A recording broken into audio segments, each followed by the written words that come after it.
Thank you very much, Marching. Good morning to our friends in the US and good afternoon to our friends closer to home.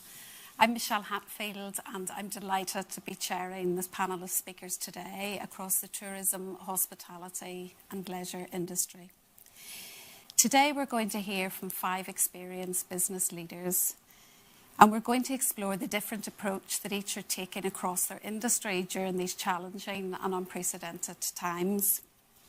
As a member of the senior team at Belfast City Airport, I'm only too familiar with the challenges that we're facing across the tourism industry at present as we navigate our business and our people through these uncharted waters and empty skies for that matter. Just a year ago here in Northern Ireland, our tourism and hospitality industry was booming. £1 billion industry, 65,000 people employed. And we had the spotlight and the showcase of the Gulf at Royal Portrush. Today, with the coronavirus pandemic, our tourism and our international tourism industry is facing a crisis that has been probably the worst since records began. These are, without doubt, challenging and difficult times for us all, personally and professionally. But there is that sense that we're in this together. And I believe there's a quiet resolution that we will come through this together. So as our industry emerges from this crisis, it will look and feel very different. Working through that recovery will look different for each of my speakers today. So I'm keen to hear their story and for them to share their story with you. So let me first introduce my panel to you. I'm firstly going to go to our friends in the US. We have Alison Metcalfe, Head of North America, Australia and New Zealand from Tourism Ireland. Alison, you're very welcome and thank you for joining us.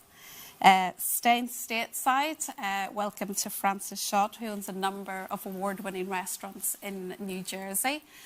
And Francis is a real advocate for the arts and rebuilding communities and also responsible for the excellent cocktail that we have at the end of the session. Now panning to Dublin, and we have Conal Harvey, Director of Harcourt Developments.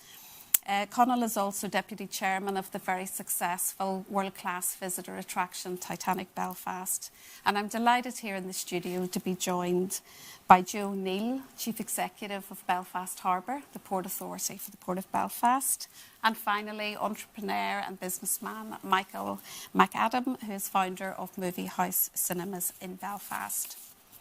So I'm going to go stateside first question, if I may, to yourself, Alison. I was reading a report recently from the World Economic Forum, and it was saying that in the wake of coronavirus, the tourism industry, and particularly international tourism, will plunge by up to 80% this year. And that's a fairly stark figure. From a Tourism Ireland perspective, how will you adapt your business strategy and your messaging to overcome this and to plan for that recovery? Well, good afternoon, everybody in Belfast, and good afternoon to everybody else in New York, and thank you, Michelle. As you all know, our world changed on, I think it was Friday the 13th of March, as the pandemic took hold. Travel restrictions came into place and government lockdowns essentially came into effect. And I think the travel and tourism and hospitality industry, as you've rightly pointed out, has suffered one of the deepest and the most sudden decline in business. Essentially, the industry came to a halt at a time around St. Patrick's Day, which is typically the start of our season.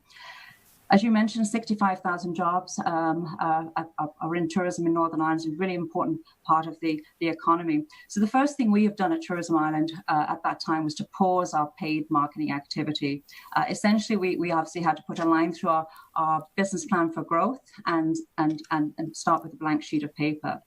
But in the meantime, we have been looking at ways to stay relevant in a cost-effective way. We've been very proactive in maintaining our marketing across our digital and social channels, and feel it's really important to keep our audiences inspired about all of the great things to do and see in Northern Ireland when the time is right to travel.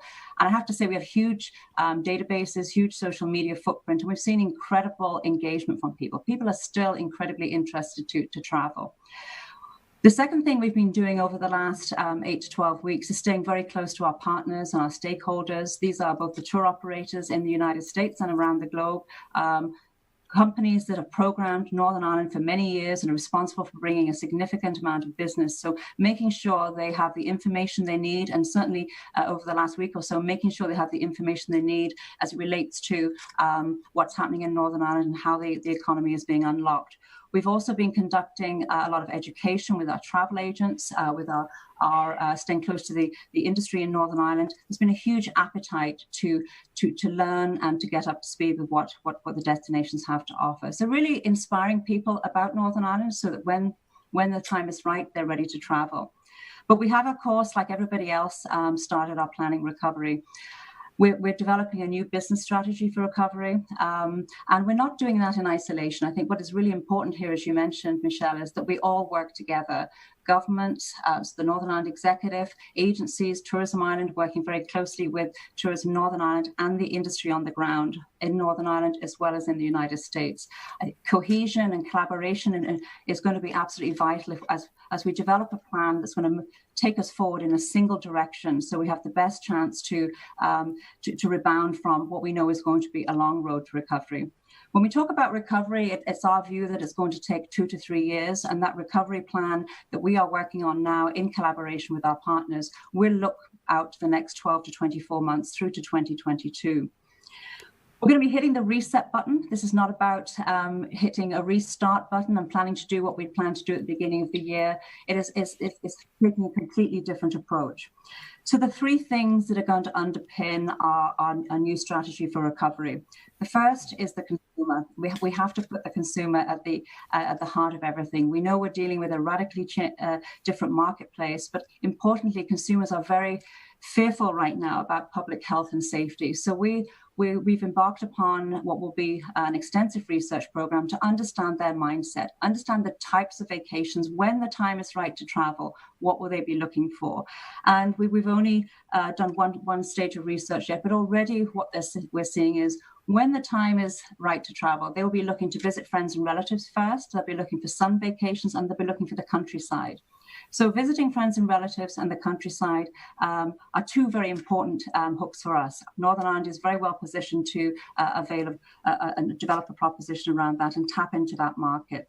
They're also keen to understand what a destination, what businesses are doing to keep them safe when they arrive in Northern Ireland. So green, clean and safe for many really is equal to the new luxury. Those are going to be absolutely vital. And understanding within the consumer work, we'll be looking at when is the time to go back into the market, who is most likely to travel in the first instance, and what will they be looking for? And we're obviously adapting our messaging. The second point within our plan is going to be the air access picture. We all know how important aviation is. If we look at last summer, we had 615,000 seats flying onto the island of Ireland. And as we know right now, we have a fraction of that, maybe 5% of that. In the US alone, we had 18 gateways, about 57,000 seats. And again, at this point, there's a lot of uncertainty. We don't know which routes, which gateways, and how much capacity is going to come back. So clearly that is going to guide our strategy. It's going to inform what we do. It's going to inform where we invest when the time is right to come back. And it's really important, and many people today may not realize that 80% of Americans traveling to Northern Ireland arrive through the Republic of Ireland, principally through Dublin Airport. So getting flights and planes back in the air, obviously of vital importance. You know that well. And the 14-day self-isolation issue at the moment is clearly something that everyone is waiting to hear more on. It's obviously providing some challenges, obviously, for future planning. And the final, can I just finish? And the final part of the plan is the industry part, really understanding which businesses will be open, what the experience will look like in a post-COVID world. And I think that's very important because we want to make sure that the experience that people are expecting in Northern Ireland is going to be the very best. But I have no doubt that we're a resilient industry, and if we work together, there will be huge pent-up demand from the United States. So we will build this back together. That's great, Alison. Thank you. And there's a couple of points there, which is actually quite a nice lead in to Conal. You touched on consumer being at the heart of it, but also understanding what destinations are going to be open when the traveller. And I know if we could just go to Dublin to Conal. You and I were chatting recently and saying that 70% of people visiting Titanic Belfast come on a flight. And, you know, to you, Conal, my question would be, what considerations are you giving to adopting a cohesive and cooperative approach to work through the recovery? And what kind of support do you need on that journey? And that's to Conal. Yeah, thanks, Michelle. What Alison's been saying is very interesting. Obviously, we work very closely with Tourism Ireland, but we also work very closely with Tourism Northern Ireland and Visit Belfast and all of the agencies. And in fact, it's probably worth reminding us all that Titanic Belfast was established based on a very, very significant and successful collaboration between the public and private sector. And we have continued that over the last 8 years. We've opened now 8 years, and we've built it to a point where the footfall through Titanic Belfast was about twice what was the best projection before we opened of any of the experts. So we've had a very successful run, and we've done that, I suppose, by giving excellent customer service. You're right, Michelle, that 70% of our people come in on a flight, and that represents a huge challenge to us now. That leaves, 30% within the island of Ireland, but then there's another 20% in Great Britain. So we're focusing very closely on that with Tourism Ireland, and we see that as the first, I feel like, reach outside the island, which might have to get our numbers up. We're looking at a fairly bleak start, I think, but we will build up again, and we will be strong again, and it will take a bit longer for the other European countries to come on board, mainly due to travel restrictions, and of course the US, which is it's actually our biggest market in the last year or two. Having built from a smaller base in the early years, it actually became our biggest contributor. So what are we doing? We're doing the obvious things, of course, of restructuring and cutting our costs and putting, if you like, really constructing a new model of operation, which is based on roughly half the cost that we've had before we closed, because we're just not going to have the numbers. And but we are, we remain determined, obviously, to give an excellent customer experience. Now, we will do the obvious things like, the social distancing and the hygiene and all of that, and we will do it very well. And we'll get that message out so that we will give our customers very good reason to believe that they will be safe when they come to Titanic Belfast. And as I say, we're reshaping some of the way we will do things, a little bit more external exposure and things like that. And so I think that's a very valid point in terms of, and we probably hear that a lot today, it's about the confidence that we can give to our customer service user moving forward in that respect before they come to use that destination. So thank you for that, Conal. I'm just going to come in the studio to yourself, Joe. Belfast Harbour has an exciting strategic vision of creating a iconic waterfront and a key economic hub. How has COVID impacted your plans in this regard? Because clearly tourism and the leisure is very much at the heart of that strategy. So how do you see those sectors recovering? Well, no doubt it's disrupted the momentum of it, and there was great momentum to the strategy. And we have 5 themes in our strategy, and 2 of them were, you've just mentioned them, iconic waterfront and a key economic hub. And both of those, particularly the iconic waterfront, had landed really well with the general public and with stakeholders as they could embrace it. They wanted an iconic waterfront, and they wanted to be part of the delivery of that iconic waterfront. They wanted to understand more about what that looked like. And we were well on track for delivering that together with partners in Belfast City Council, Titanic Foundation and others. So that momentum is disrupted. it's back to some of Alison's points. It just needs to be reset rather than starting a completely fresh on that regard. I think Alison's comments are very valid around what consumers are looking for, particularly in that leisure tourism sector, is that green, clean, safe offer. And fortunately in Belfast, I think along our waterfront, we have the potential to offer a green, clean, safe space.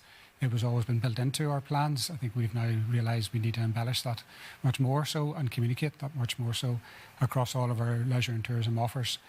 We have many touch points in the Harbour estate to various types of leisure and tourism. All of them have had challenges, and all of them are going to have to respond to that green, clean and safe agenda.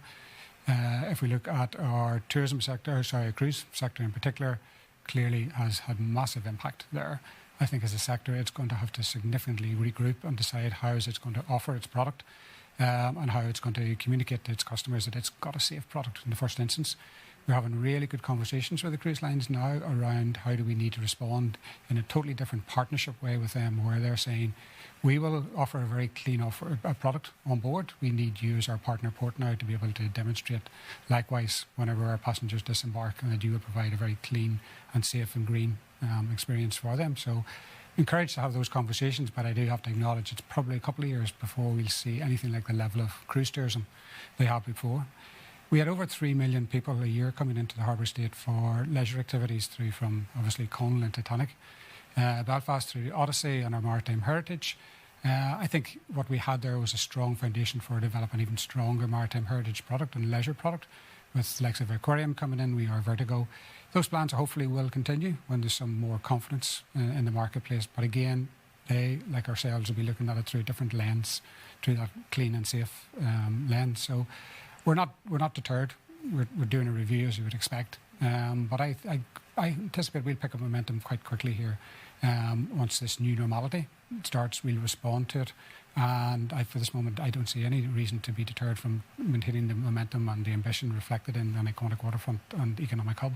Right. And will you adapt your messaging in some respects, to adjust to what is that new normal? Yeah, we will do, and we have started to do, because we've simply had to do it already with the cruise sector.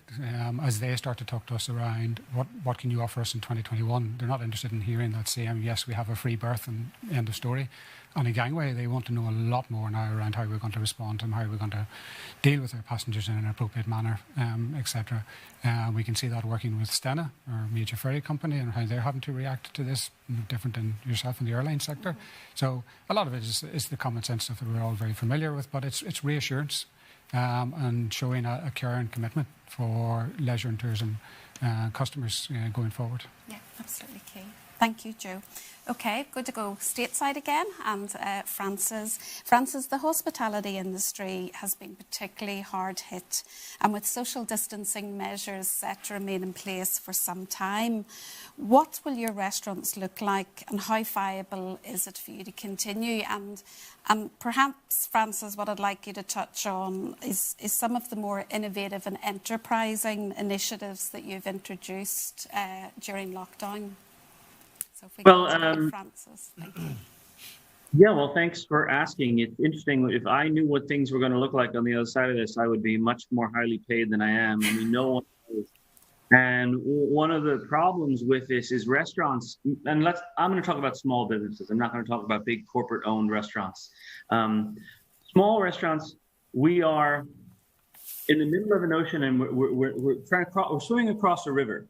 But I don't know if that river is 400 more meters or 3 more miles, so I have 2 different modes. I've got to get to the other side mode, and then I don't know what's going to be on the other side, but I've got to have some sort of foundation and financial wherewithal to be able to adapt to whatever the future holds. And I don't know where the shore is, and nobody else does. So we're New Jersey, we're opening for outdoor dining on Monday. And around here, where we've had very responsible government on our state level, which we don't have on our national level in managing this thing. That's one step to the other side. But no restaurant, I have 2 restaurants with 125 seats each and about a 40-stool bar in one and a 20-stool bar in the other. I'm going to have 12 tables on the sidewalk. So I'll lose a little bit less money. You know what I mean? There's no way to make that happen. When we reopen, which we're hoping is going to be around the 4th of July, it'll be at a 50% capacity. Well, restaurants work like this. You're dead on Sunday, Monday, Tuesday. You lose money on Sunday and Monday. If you break even on Tuesday, it's a win. And you do well on Thursday, and Friday and Saturday, you must be packed at 100% in order to make up for those dead days. Well, those dead days aren't getting any busier. And now I can only go to 50% on those other days. So how do I pay for my infrastructure? It's more expensive to operate. I have to go through more procedures. So I don't know what the other side looks like. I'm very fortunate. I own my building. My restaurants have been around for 28 and 17 years. Don't have a lot of debt. We're going to be fine. We're going to lose 25% of our restaurants. That's unbelievable heartbreak for small businesses. And the thing about these small businesses, one positive thing has come out of this. Restaurants have been struggling for a long time. Because people love restaurants, there are a lot of independently operated restaurants that are dead man walking, right? Their owners aren't making any money. There's a wonderful editorial in the New York Times, op-ed in the New York Times, written by a woman named Gabrielle Hamilton, who's a woman I know well. And she has written about how she ran this iconic restaurant and she was taking home $50,000 a year and didn't have health insurance because it was her passion. So there was a lot of, marginal restaurants to begin with. They're incredibly important to the fabric of our community, and people haven't cared as much about restaurants ever. But the outpouring of love for independent restaurateurs and our employees from the general community is unbelievable. People have walked in and said, I want to buy $500 worth of gift certificates.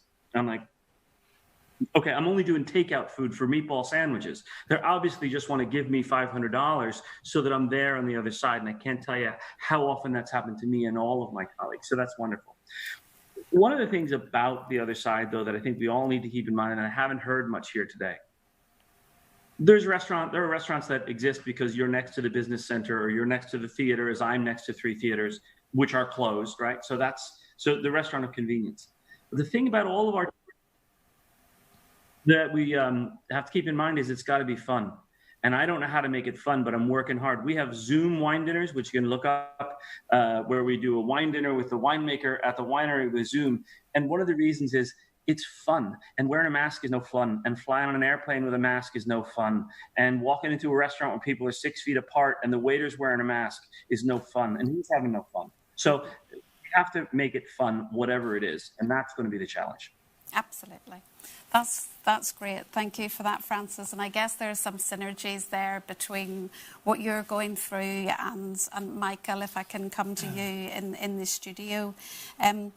It's believed that domestic tourism is probably going to be the first really to recover.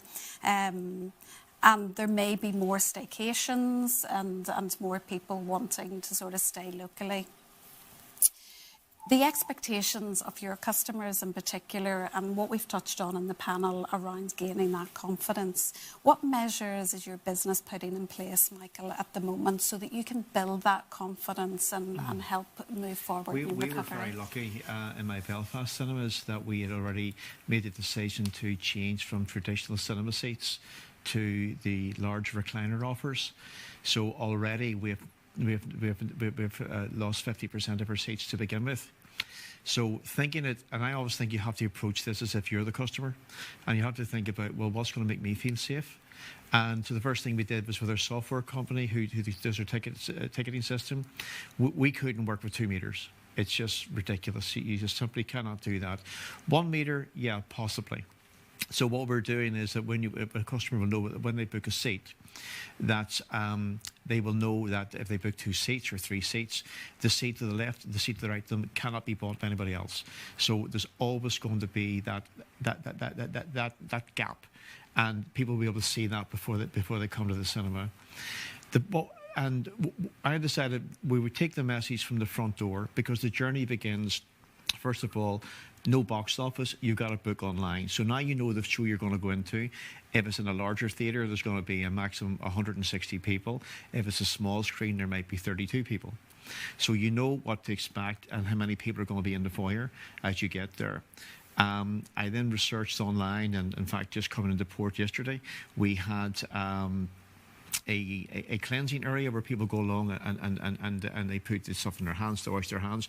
At the same time, we're taking their temperature. So I'm thinking the children and young people will love this. It's not going to tell anybody anything, but this is about, we're writing a story. This is all part of the theatre. We're making people feel secure, where you know that, oh, the temperature's normal. Oh, the guy beside me, which is good, because if I'm in a cinema for 2.5 hours, I want to know the guy in front of me doesn't have a roaring temperature. So it's about trying to make people feel safe there. The sneeze guards, everybody's got that, but whatever. But it's making that we can have the communication with our customer so much better. We all love our popcorn. We spoke to our popcorn supplier. We're going to supply you the popcorn. It's going to look like the same, except it's in a sealed bag. So when you open the bag, you put it in the container, and away you go. So we've been doing all of these things, you know, with a lot more washing and cleaning. And this is the important part. The cleaning, which normally people don't see, they're going to see. They're going to see a lot of it. We're going to make sure that when you go to leave the theatre, that the doors are held open for you, and that we're looking at the programme planning stage, that we won't have too many people or too many films ending together, where you're going to have hordes of people going out, and herds of people if they're going out, just like animals. So we're trying to make sure of this, and trying to operate a one-way system where we can. But overall, I mean, one of the things I'm looking at closely, in fact, I have a family entertainment centre up in Coleraine, and we reopened our miniature golf last week. And one of the first things we did was I bought 2 portable hand wash stations. So as you go in to play the miniature golf, you actually wash your hands with soap and water. All of this on your hands cannot be good for you. I mean, but the fact is we're making people feel safe. And it was interesting just watching people last week with a group of 4 adults who went in, oh, hand wash, washed their hands, dried their hands, played miniature golf, and came out again and washed their hands again. And I'm thinking that one of the things we're going to have to consider, and I'm looking at very, very closely, is how do we bring hand washing out of bathrooms and in the more public areas, so that it naturally, once you get off an elevator, that you go to the hand wash and you continue your journey. And for all of my businesses, which is cinema, 10-pin bowling, miniature golf, arcade, children's play, if we can start the customer journey off with them feeling secure about themselves, but the knowledge that everybody else going in has done the same thing. It's consistent approach. I think they'll kind of believe that we're vacuumed the place at night, that everything's been done at night, and that we're starting each day off with the bar raised to this level. But it's going to be a challenge. A challenge for us, because product-wise, this is an issue for us, because Francis can go out there and bring all the fresh food in. We're dealing with film companies and supply of our product to tempt people in. If it's not there, that's going to be a difficulty we're going to have to face. And I suppose we're all in this journey together. As I said at the start, that it's uncharted waters. And if I listen to all of the speakers, there are a number of themes and words that are coming out of this, and it's cohesion, it's cooperation, it's collaboration. You know, it's working together. The tourism industry is resilient. We've seen that from other countries that have maybe had issues around financial chaos or natural disasters. We bounce back, and we will bounce back together. And, you know, I firmly believe it's those who think outside of the box. They're the people who are going to survive. You know, because there is no option. The option is you adopt and you make your customers feel safe, because otherwise they're not going to come. And if we can overcome that, I think we will pull the customers back. But I think it's going to be a long journey. It will. It'll be a long journey, and we'll need patience and a little bit of time. So thank you to all my speakers for the excellent contribution and for joining us today. So thank you, and I will hand back to Marching. Thank you, Joe. Michelle. Thanks very much, Michelle. Conal, and all the way in Dublin. Alison, of course, in New York. Alison, congratulations on the soaring tourism figures over the last 10 years. No one could blame you for the pandemic, but we're glad you're at the helm. And best wishes as well to Francis, and I look forward to sipping your conference cocktail at 6:30 in Belfast, 1:30 your time. So thank you very much, and thank you also to Michael and Joe and Michelle.